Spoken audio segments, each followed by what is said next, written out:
Oke, Bismillahirrahmanirrahim. Assalamualaikum warahmatullahi taala wabarakatuh. Hari ini saya akan menjelaskan tentang sistem operasi. Nah, sistem operasi kita sudah pernah melewati di semester kemarin, jadi sekarang kita belajar lagi tentang sistem operasi.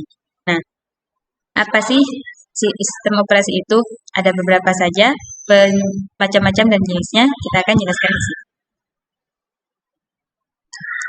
Di sini ada pertama adalah operasi secara umum adalah perangkat lunak pada lapisan pertama yang ditempatkan pada memori komputer pada saat komputer dinyalakan atau booting. Booting itu artinya loading. Nah, ketika pertama kali kita buka komputer, nah, pasti proses pertama adalah loading. Loading dulu sebelum muncul semua fitur-fiturnya.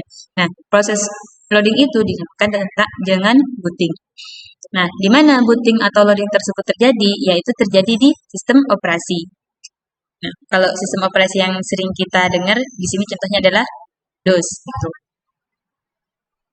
Jadi Windows atau sistem operasi itu berada pada lapisan pertama komputer sebelum semua software-software itu berjalan di atas sistem operasi.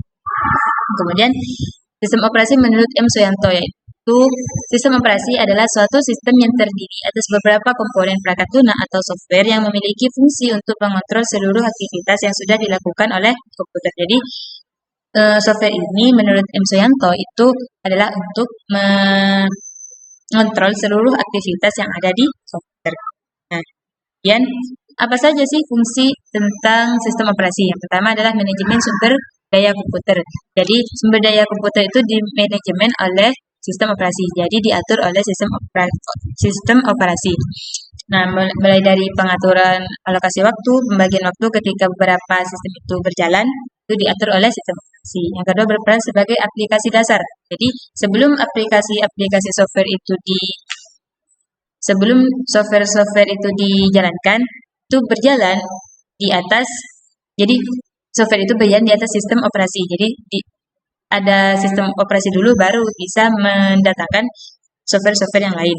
Kedua, menghubungkan hardware. Nah, jadi hardware itu saling berkesinambungan ketika sudah ada software. Jadi ketika ada software itu ketika ada sistem operasi maka hardware itu kemudian mengoptimalkan fungsi sebuah perangkat. Jadi perangkatnya itu dioptimalkan oleh bagian sistem operasi. Yang ketiga adalah mengatur sistem kerja perangkat. Jadi sistem kerja perangkatnya itu yang mengatur semuanya adalah sistem operasi. Kemudian mengatur sistem kerja perangkat sudah. Kemudian jenis-jenis sistem operasi. Yang pertama adalah sistem operasi standalone, yang kedua adalah sistem operasi live CD, yang ketiga adalah sistem operasi embedded, dan keempat sistem operasi jaringan. Nah, sistem operasi standalone itu adalah sistem operasi yang bisa dipakai oleh single user atau multi user. Contohnya di sini adalah Linux dan Windows. Yang kedua adalah operasi live CD. Jadi dia itu harus memakai CD atau DVD.